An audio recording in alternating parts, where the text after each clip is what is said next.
Hello प्यारे बच्चों, मैं आप सभी के बीच एक ऐसे प्रश्न लेकर आया हूं जो कि आपके एग्ज़ाम के लिए बहुत ही महत्वपूर्ण है। ये जो मैं लेकर आया हूं क्लास 10 के लिए सब्जेक्ट हिंदी ए के लिए, जो कि ऐसे प्रश्न है जो कि आपके एग्ज़ाम में आने वाले हैं। तो आपको इस वीडियो को लास्ट तक जरूर देखना होगा ताकि आप प्रत्येक प्रश्न के बारे में जानकारी ले सकते हैं और कैसे प्रश्न आने वाले हैं वो भी मैं बताऊँगा। और उस प्रश्न को कैसे लिखना भी है ना, वो भी आपको इस वीडियो में देखने को मिल जाएगा। सबसे पहले समझिए कि जो इसका टाइमिंग होगा ना, फिक्स्ड आपका 3 घंटा का होगा और इसका पूर्णांक 80 नंबर का होगा, जिसमें कि पासिंग आपको 33 अंक लाना जरूरी है इसमें से।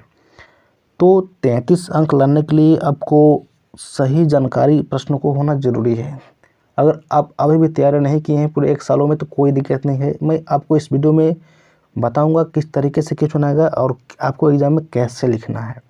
तो वीडियो को एंड तक जरूर देखिए ना, और बिना स्किप किए हुए इसको पूरा जरूर देखिएगा ताकि आपको हर एक प्रश्न और हर एक प्रश्न के उत्तर के बारे में जानकारी मिल सकता है। देखिए, सबसे पहले समझिए कि ये जो आपको क्वेश्चन में दिया जाएगा, आपको इस प्रश्न का जो उत्तर देना है आपको अपने शब्दों में ही देना है। यानी कि आप उस प्रश्न को जिस तरीके से समझते हैं उसी तरीके से लिखिए, कोई दिक्कत नहीं है कि आप किताबी भाषा के ही रूप में लिखिए। और यहाँ पे आपको सभी प्रश्नों को हल करना है, यानी कि सभी प्रश्नों को जवाब देना जरूरी है। इसमें आपको एक भी नंबर काटा नहीं जाएगा। जो गलत होगा उसका नंबर भले ही काट सकता है, और जो नहीं बनाएंगे उसका तो नंबर नहीं मिलेगा, आपको खुद पता होगा। तो सभी प्रश्नों को यहाँ पर लिखना जरूरी है, चाहे थोड़ा मोड़ा गलत हो चाहे सही भी हो, कोई दिक्कत नहीं है, लेकिन सभी प्रश्नों को बना देना जरूरी है। जिसमें कि आपको 1 से 30 तक का ऑब्जेक्टिव टाइप क्वेश्चन होंगे, जिसमें कि आपको 1 आधा नंबर का यह प्रश्न होता है। उसके बाद 31 से 38 तक का ये होता है लघु उत्तरीय प्रश्न, जिसमें कि 6 प्रश्नों का केवल उत्तर देना है, जो कि यह 2 अंक का होता है। फिर 39 से 46 तक का प्रश्न होगा, जिसमें कि 6 प्रश्नों का उत्तर देना है, जो कि यह 3 अंक का होता है। फिर होता है 47 से 52 तक का ये आपका लॉन्ग प्रश्न होता है, जिसमें कि यह 4 प्रश्नों का केवल उत्तर देना है, यह 5 अंक का होता है। अब समझिए कि उत्तर किस तरीके से लिखना है और प्रश्न कैसे कैसे आएगा। तो सबसे पहले जो आपका आएगा गद्यांश आएगा, ठीक है। गद्यांश यानी कि एक तरीके से कहानी के रूप में किसी भी शॉर्ट स्टोरी होता है, उसको आपको यहाँ पे पढ़ना होता है और उसी में से उत्तर इसमें से छांटना होता है और लिखना होता है, जो कि इस तरीके से यहाँ पे कुछ दिख रहा है आपको। और मैं जो बता रहा हूँ ना, एक मॉडल सेट पेपर से, और यहाँ से आपको बहुत ऐसे क्वेश्चन हैं जो कि आपके सामने पेश होने वाले हैं।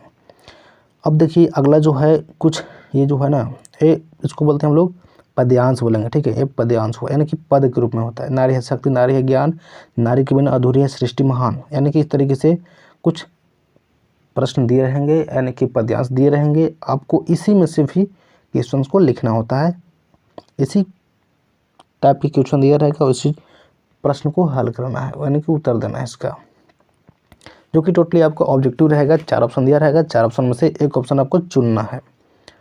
तो देखिए, आपके व्याकरण से जो कि सकर्मक क्रिया, कर्मक क्रिया, क्रिया के भेद हुआ, फिर आता है अव्यय, उसके बाद आता है वाच्य हो गया, फिर हो गया समास हो गया, ये आपके व्याकरण से हो गए। उसके बाद आता है पाठ्य पुस्तक, यानी कि आपके किताब से होगा, जो कि यह क्षितिज और कृतकाल लेकर के यहाँ पे प्रश्न पूछता है। जो कि यहाँ पे देखिए प्रश्न दिया होता है, किसी भी आपके किताब से ही टॉपिक उठाता है, जैसे नेताजी के चश्मा हो गया, या बाल गोविंद भगत वाला हो गया, या फिर नौबत खाने में इबादत हो गया, या फिर अट नहीं रही, जो भी इतने टाइप के जो क्वेश्चन है ना या चैप्टर हैं, वहीं से आपका प्रश्न पूछता है। जैसे यहाँ पे लिखा गया है, इस तरीके से कुछ टॉपिक दे दिया है और इसी में से प्रश्न दिया रहेगा और इसी में से आपको उत्तर देना है, जो कि यहाँ पे भी देखिए ऑप्शन टाइप दिया है। फिर यहाँ पे देखिए दिया है, बुक से ही दिया गया है। ये जो है आपका बाल गोविंद भगत चैप्टर वाला है, उसमें से लिया गया है, जिसमें कि भगत वाला भी यहाँ पे जो क्वेश्चन है आपको पढ़ना है और उसी का उत्तर देना है, उसी गद्यांश में से। फिर देखिए पद्यांश दे दिया है। फिर यहाँ पे देखिए जो अभी सेकंड वाला प्रश्न पद्यांश दिया था, उसी टाइप से यहाँ पे पद्यांश दिया है। अब आता है यहाँ पे प्रश्न, जो कि आपका बुक से है। उद्धव के व्यवहार की तुलना किस किस से की गई है? उत्साह कविता में कवि बादल को गरज कर बरसने के लिए क्यों कर रहा है? बच्चे की दंतुरित मुस्कान का कवि के मन पर क्या प्रभाव पड़ता है? गिरजा कुमार माथुर अथवा यशपाल की किन्हीं 2 रचनाओं के नाम बताइए।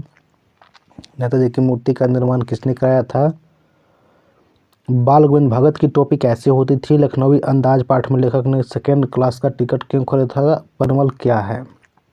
फिर यहाँ पे प्रश्न है कि मर्यादा नालही के माध्यम से कौन सी मर्यादा रहने की बात की जा रही है।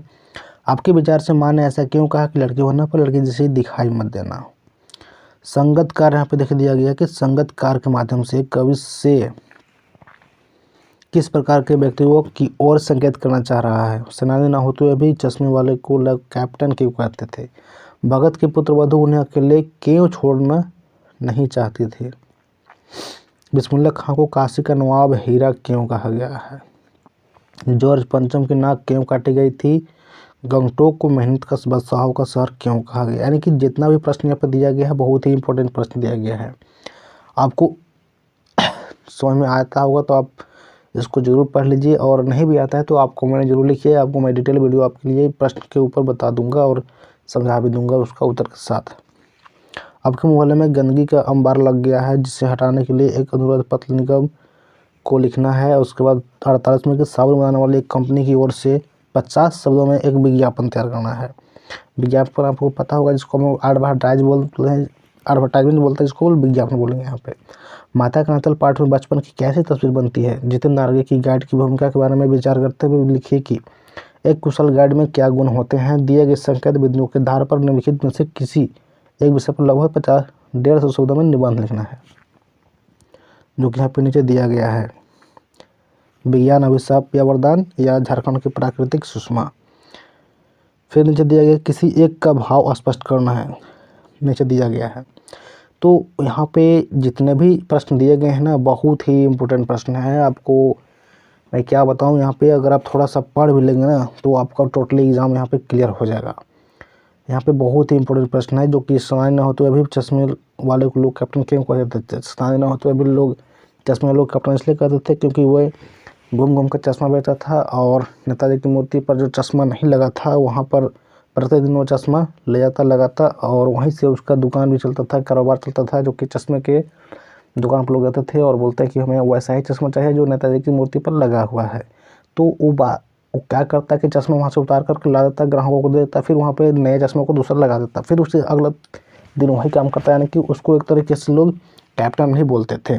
बहुत से ऐसे इंपॉर्टेंट क्वेश्चन है आपके सामने मैं बतला दिया हूँ। तो आपको मैं आशा करता हूँ कि इस प्रश्न को आप जरूर से जरूर थोड़ा सा तैयारी कर लेंगे अपने पुस्तक से या फिर गाइड्स बुक से।